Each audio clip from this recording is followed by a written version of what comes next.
Olá, boa tarde. A Cimeira do Clima que decorreu no Egito foi da implementação, como se anunciou, ou da estagnação? A resposta vamos pedi-la daqui a pouco a José Luís Monteiro, que esteve na COP27 e é hoje convidado do programa Eclésia. Antes, destacamos os acontecimentos dos últimos dias, a começar pela semana do Papa Francisco. Cari fratelli e sorelle, buongiorno.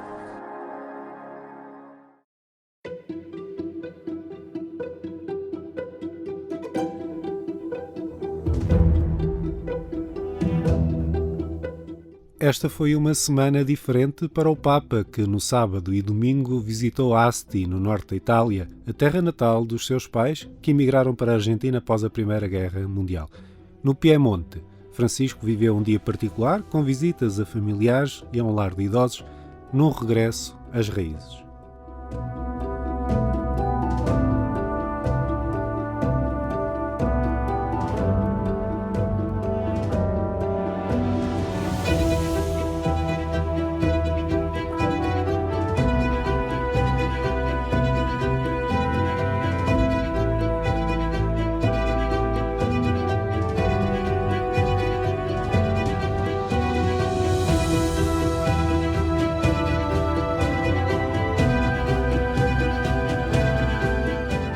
E na solenidade de Cristo Rei, que encerrou o ano litúrgico, Francisco destacou a simbologia da sua visita à Catedral de Asti para falar da importância destas raízes na vida familiar e na fé.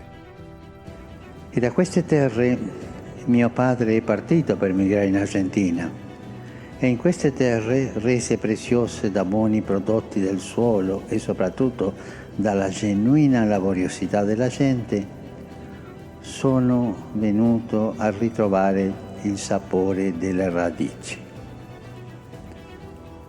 Ma oggi è ancora una volta il Vangelo a riportarci alle radici della fede. Tutti pensiamo di sapere che cosa non va nella società, tutti ne parliamo tutti i giorni di questo, anche cosa non va nella Chiesa, tante cose non vanno nella Chiesa, ma poi facciamo qualcosa? Ci sporchiamo le mani come il nostro Dio inchiodato al legno, o stiamo con le mani in tasca a guardare?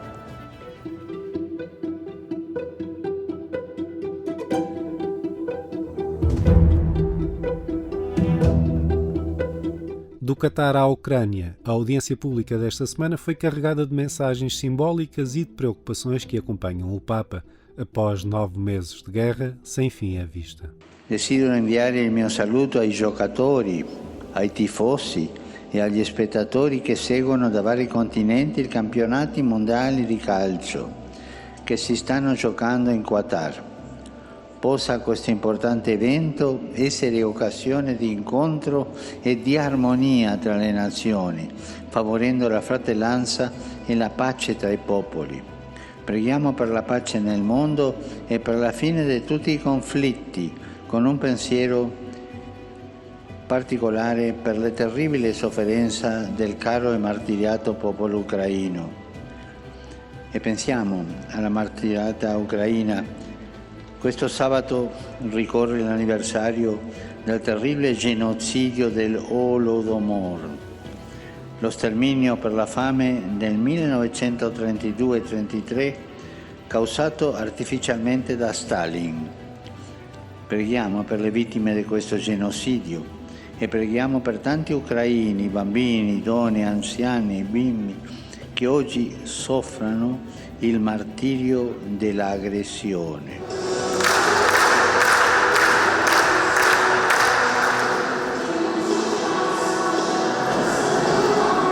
A 37ª Jornada Mundial da Juventude viveu o seu primeiro ato na solenidade de Cristo Rei. Uma celebração nas dioceses católicas que centrou o olhar de todos no Encontro Internacional de Lisboa em 2023. Do Papa Francisco chegam mensagens sobre a importância deste grande momento. Il tema, lo stesso della prossima Giornata Mondiale della Gioventù di Lisbona, a cui rinnovo l'invito a partecipare, e Maria si alzò e andò in fretta.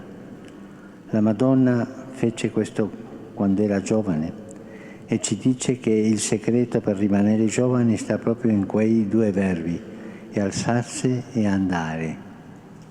A me piace pensare alla Madonna che andò in fretta, andò proprio di fretta, andò in fretta. E tante volte io la prego, la Madonna, affrettati a risolvere questo problema. Domenica scorsa si è celebrata nelle diocesi la Giornata Mondiale della Gioventù con il pensiero rivolto all'incontro dei giovani che si terrà a Lisbona nel prossimo anno. La gioia di ritrovarci e la volontà di essere insieme sono segni fondamentali per il mondo di oggi, straziato dagli scontri e dalle guerre. La Madonna custodisca il nostro desiderio di comunione e di pace. Dio vi benedica. E non dimenticatevi di pregare per me. Arrivederci. Celebrar 450 anos com ordens religiosas mais antigas. Um convite dos irmãos de São João de Deus para projetar o futuro.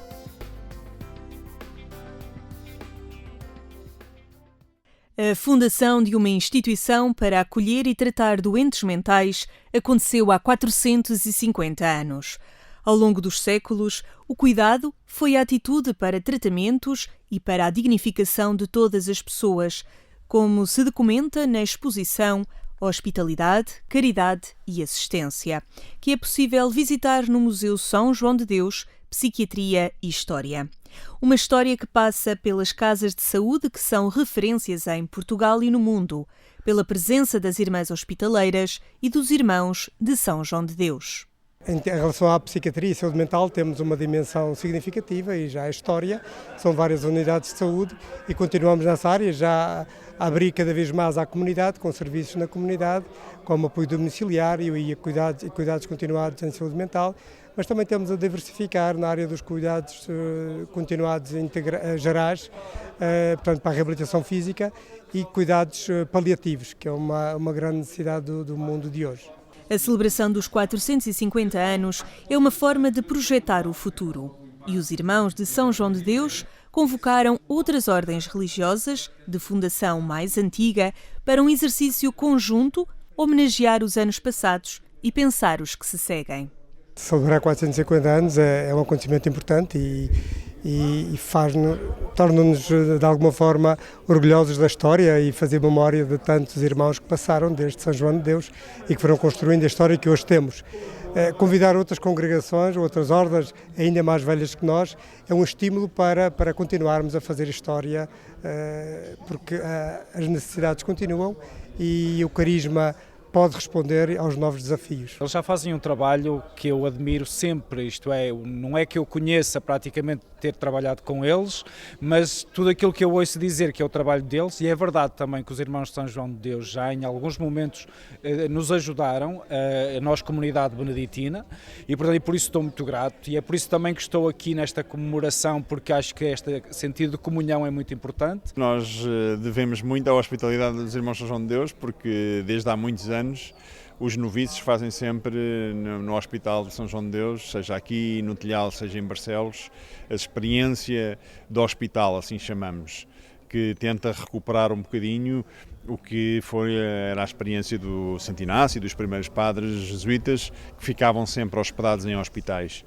E então nós, a seguir à grande experiência dos exercícios espirituais de 30 dias, fazemos a experiência, aquilo que chamamos de experiência de hospital, e tem sido sempre junto dos irmãos de São João de Deus. Ficamos hospedados na comunidade, que muito bem nos recebem, e trabalhamos ajudando os irmãos de Deus naquilo que for necessário. Se eles têm alguma coisa a aprender com São Bento, é de facto de perceber que em cada irmão está Cristo e, portanto, temos que nos servi-lo da melhor forma, isto é, mas eu como beneditino, isto é, a mais antiga ordem, eu digo que realmente, por aquilo que conheço, do convívio que tenho pelos irmãos de São João de Deus, eu de facto partilho da riqueza que eles deixam à Igreja e que hoje certamente mostram ainda a maneira como recebem a todos, tratam a todos como irmãos. A primeira grande palavra que é comum, quer aos franciscanos, quer aos irmãos de São João de Deus, é da fraternidade. Portanto, esta fraternidade universal, este conceito do cuidar, do proteger, tal como São Francisco, que nós dizemos que a sua grande conversão, que foi o acolher o leproso, aquilo que era diferente, aquilo que ninguém o queria, é isso, no fundo, que os irmãos de São João de Deus também fazem, não é? Acolhem o diferente, cuidam do diferente, e, portanto, é tal, sem sombra de dúvida, esta é uma das grandes ligações entre nós e os São João de Deus.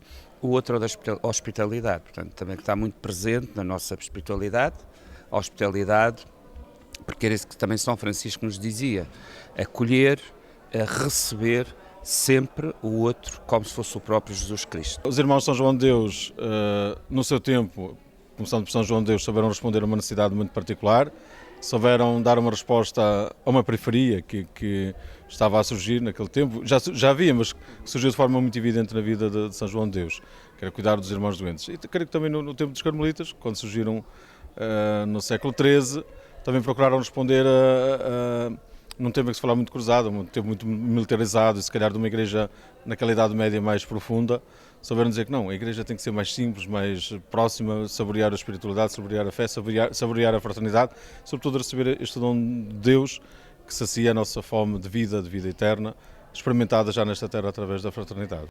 Identidade de uma ordem religiosa com 450 anos, os Irmãos de São João de Deus. A comemoração centenária é ocasião para repensar a organização, as presenças e as respostas.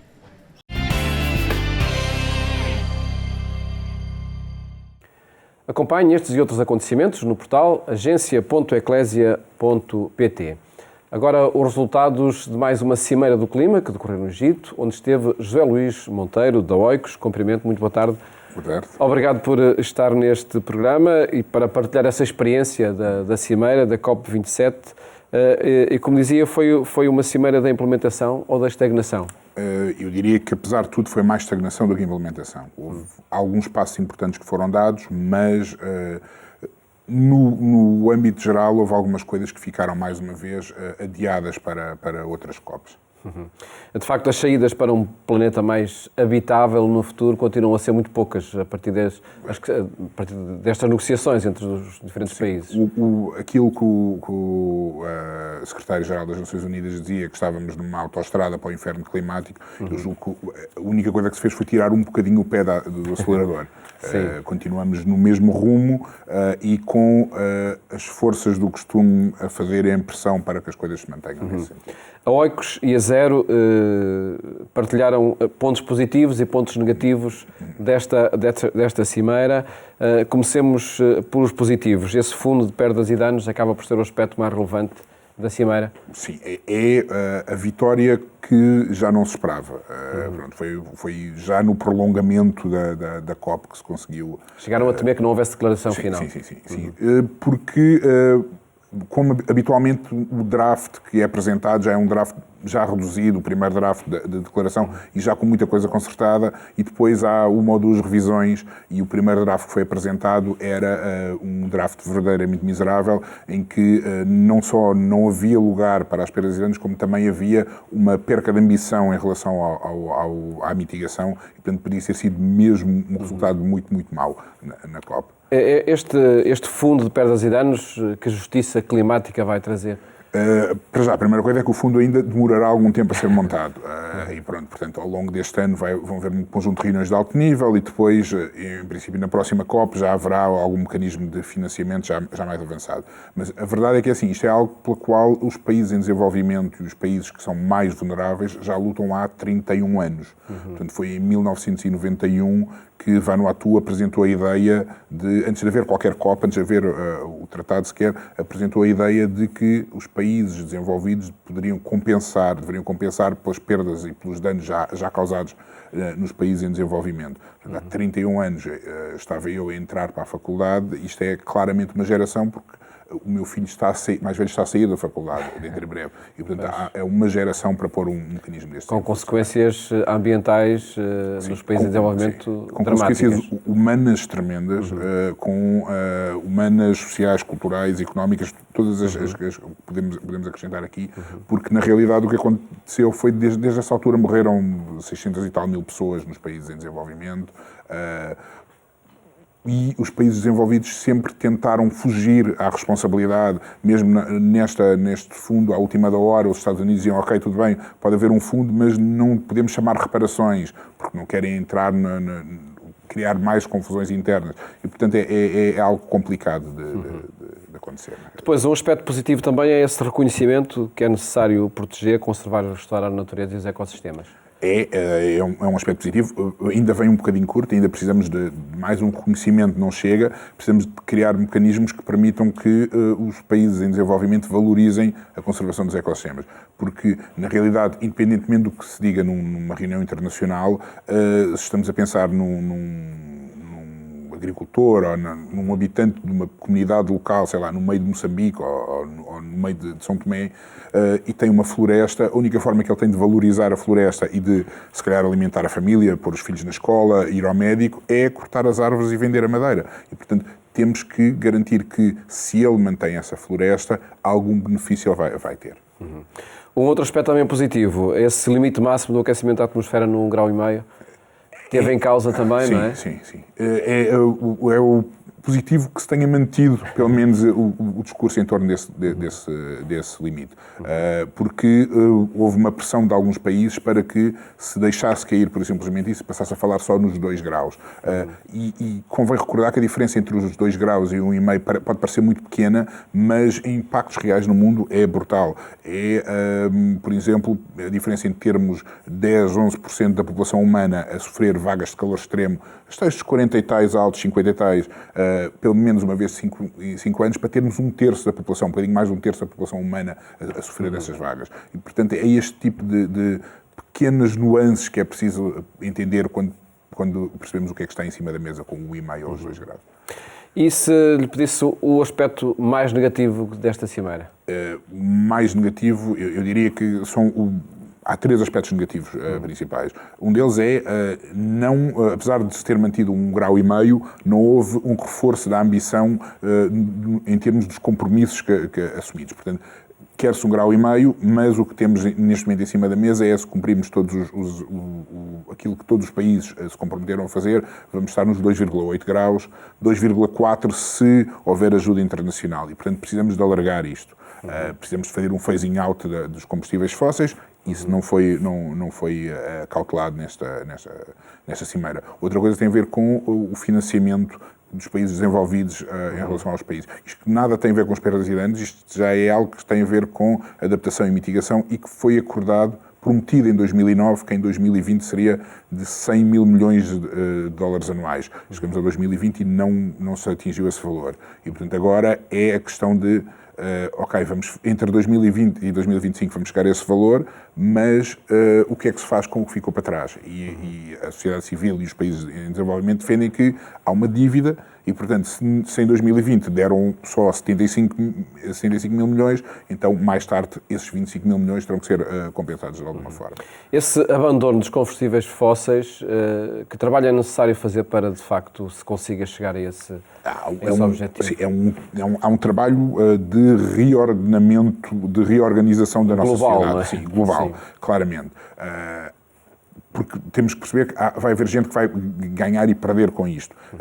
Há um trabalho que temos que fazer para já, começar, por exemplo, não só o investimento mais direcionado para os combustíveis, para energias renováveis, mas também um maior investimento em eficiência energética. Temos que repensar, por exemplo, a forma como viajamos e a forma como consumimos os produtos que são gerados globalmente. Portanto, há muitos passos que têm que ser dados. E, por muito que nós estejamos preocupados com a nossa pegada ecológica individual, há passos que não são individuais que temos que dar, têm que ser gerais e globais, e aí há os governos têm muito a fazer. E sobre a participação de Portugal e o envolvimento de Portugal para que estes objetivos sejam atingidos? Eu daria nota positiva. Eu acho que Portugal, dentro da União Europeia, mesmo assim, é daqueles países que faz força para que as coisas avancem e que investe mais em coisas como energias renováveis. Começou recentemente a investir mais em termos de eficiência energética também. Portanto, o trabalho de casa é geralmente feito. O que acontece? Somos muito pequenos e, portanto, quando chega a altura de, por exemplo, assumirmos mais cooperação com os países em desenvolvimento, mais apoio aos PALOP, por exemplo, aí falhamos um bocado. Mesmo assim, houve um aumento, Portugal comprometeu-se a dar mais $1 milhão de dólares para o Fundo de Adaptação, o que é algo que recebemos a notícia com agrado. Que sinal podemos encontrar também na mobilização da sociedade civil, nomeadamente juvenil, em torno desta causa? A sociedade civil, o papel da sociedade civil é central para isto. Assim, convém relembrarmos que não teríamos Acordo de Paris se não tivesse sido a pressão da sociedade civil. O que é que acaba por acontecer? À medida que, sobretudo com os jovens, à medida que não lhes oferecemos alternativas e que não lhes mostramos que estamos a fazer o nosso melhor, que estamos a tentar, vão ter formas de protesto cada vez mais desesperadas e às vezes, se calhar não da forma mais inteligente ou mais produtiva de protestar, mas na realidade nós precisamos que a sociedade civil continue envolvida e, por alguma razão, infelizmente estas COPs agora têm sido em sítios onde a sociedade civil, a participação é mais reduzida. No Egito faltaram as manifestações à porta da COP, aliás, as manifestações dentro da COP tinham que ser avisadas com horas, não sei quantas horas de antecedência e feitas sob vigilância. A próxima COP é no Dubai. Vai ser mais ou menos do mesmo, puxarem as COPs. Há aí barreiras que se colocam à sociedade civil? Sim. Há barreiras e não se coloca o mesmo estilo de barreiras, por exemplo, a ação dos lobbies de petrolíferos. E é óbvio que é muito mais fácil para uma empresa petrolífera pagar um lobbyista que é para ir, por isso é que estavam 600 e tal, quase 700, do que para a sociedade civil conseguir juntar uns trocos, por assim dizer, que é para ir para estes eventos. Nós, por exemplo, só conseguimos, à última da hora, subiram em 150% o preço do hotel onde nós íamos ficar e só conseguimos ir porque houve uma fundação, a Fundação Oceano Azul, que desbloqueou a verba necessária para conseguirmos estar presentes. Portanto, todo este tipo de dificuldades mantém-se e é algo que tem que ser pensado também. Mas, infelizmente, a situação do planeta, a situação da nossa casa comum também se vai agravando e é necessário resolver o problema. Sim. Agradeço a sua presença, José Luís, e também o trabalho que vão fazendo para mobilizar toda a sociedade em torno desta causa. Muito obrigado por ter estado aqui no programa Eclésia. A causa do cuidado da criação, a mobilizar organizações e todos os cidadãos e em todos os momentos. Desejo-lhe uma ótima tarde e até amanhã, se Deus quiser.